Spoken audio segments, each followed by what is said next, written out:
welcome to the after show for Dune Prophecy. Yeah. This is our first time doing this. In case you don't know who we are, I'm Moji, And I'm Carly.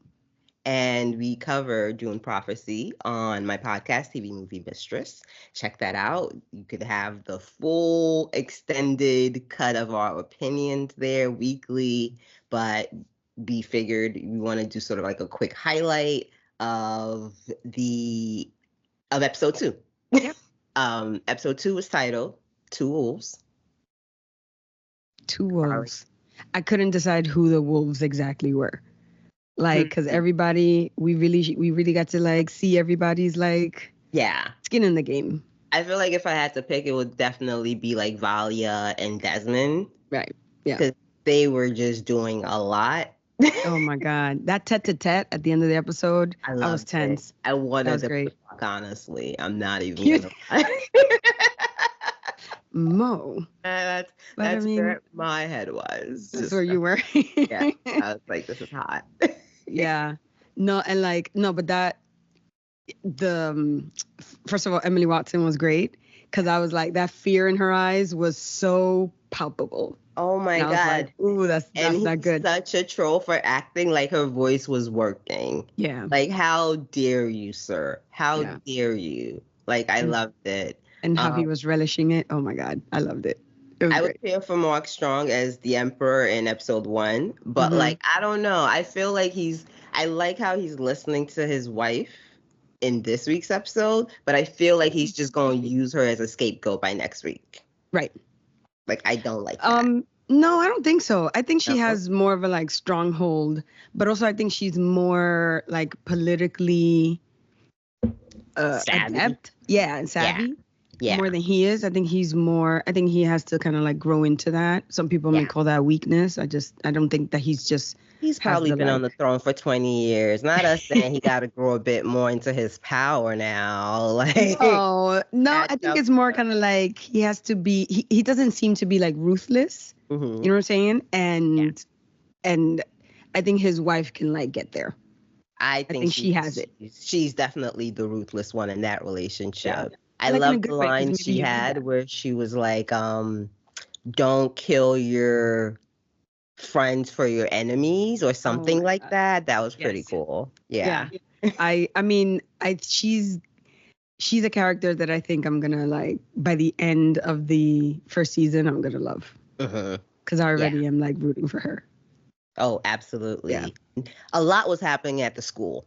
That scene when she was going through the agony. Oh, gorgeous. Like haunting. Like the horror was horroring, as they say. So did they lie to her to get her in there? I mean, like, or is Dorothea just kind of like big mad and she's now like, I'm going to use whatever I can. I never thought about the fact that like, Dorothea, the person you killed still exists in the afterlife where all of your sisters are at. To me, the fact that they didn't think of that is a problem. But no, actually, I don't think that Tula lied. Maybe Tula, the information that Tula has isn't true.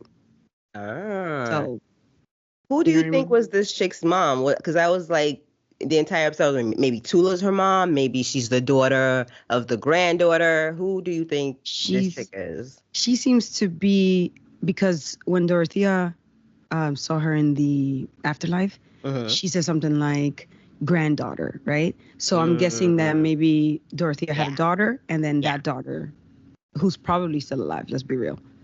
Wait, no, she killed her. Oh, like her daughter. Like if Dorothea had a daughter, which I'm sure we'll find out obviously in the next couple episodes. Hopefully. We do only have 4 left. Like, wow, talk about speeding through. But they're like, I know there's a lot of exposition and maybe a lot of people may find that slow, but I think that they're just setting up, you know what I mean? Putting all the bricks into place before they either exploded or, I don't know, build something great. Yeah. Let's talk about, let's see. We also had Duke Pruitt. He was going through his grief this episode. Felt for him. Yeah. But and the fact that like the Emperor was like being sketchy about whether or not he had the person who killed my son. Yeah. No. Yeah. Yeah, I Like was I don't love him, but also like I was feeling for him as like a parent. Didn't show up to the funeral, but I also kind of feel it like there's nothing him showing up to that funeral would have helped. It No. would just be like they would have had to fight earlier. Yeah. Probably. Yeah, probably because it needed to happen. It was just a matter of like where or when. Yeah. But so many things happen, and I'm so trying many things to, like, happen. okay. I mean, we got to leave some for the big No, show. absolutely. Yeah. I'm just trying to make sure I'm not leaving. Okay, so we had Desmond and Valya's. Love that. They kind of like expand more on this world. Again, just cloak and dagger stuff. One thing I did like that I do want to mention is that I loved how they had like several Black women with speaking lines. They did. Yeah, because normally it's like you get one with a speaking line, and the rest are just there for like background. So I was like, for like, oh, we have Black people here. Right. Yeah. So I was just like, okay, I see you, HBO. They're gonna call you woke in a second. Oh, but let's not get hasty. Let's see what happens. Yeah, but speaking of, one of those Black women was the bartender that we saw in episode 1. Turned out to be a sister. Yes. Infiltrating, or I guess being, spy, whatever, into the resistance. And we also find out the Sword Master is also a spy. Right. Like just spying on you. Like no trust anywhere. No trust. He's in a treatise. Yes. Which he's in a treatise in the resistance. Yeah. Everybody loves that, I guess. I feel like that's for the fans. Yeah. They'll jump for the water. I don't want to talk about everything, but I also want to talk about everything. I guess this is really why we have the podcast. But what else, like bombastic, happened that we could mention to sort of break our appetite? No, I mean, I think we hit all the good points. Right? Desmond, Valya. Yeah. The Emperor. Tula. Youngin. Yeah. Just, I love the graphics. So creepy. That's one thing I went away feeling. I was like, this feels like a scary movie. Like it was very like surreal and just the cinematography was fantastic. I heard some people complaining how about the first episode, how it didn't feel as expansive or whatever as the movies. But in watching episode 2, I was like, I don't know how you could watch this, at least this episode, and think that, if you still think that. In the movies, but also, they're in a desert for like 80% of it. Right. But that's what I was going to say. But also, we're not in the desert. We're inside, we're in the royal home. We're inside of these rooms that I think the production design is really having a great time designing all these like beautiful spaces. So I really liked. Yeah, I agree. I found that to be like very rich and like, and textures, and it was great. Yeah. I'm here for the costuming. Love for Always. Like everything doesn't look shiny. I feel like you watch a lot of movies and shows and you could tell like the costumes are supposed to be costumes of people who live a day-to-day life, not like characters. So, or not like you get what I'm saying? Like it looks you don't want to watch something and have it look like it's a costume. You know what I mean? You want it to look as true to life as possible. Yeah.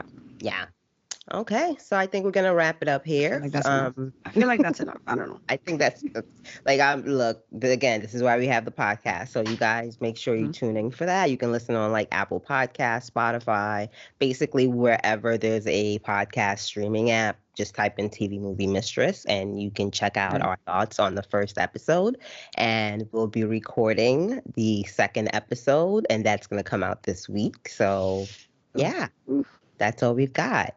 Oh, no, Carly, why are you frozen? Shenanigans. I'm frozen. You're frozen. You're still frozen? Yes.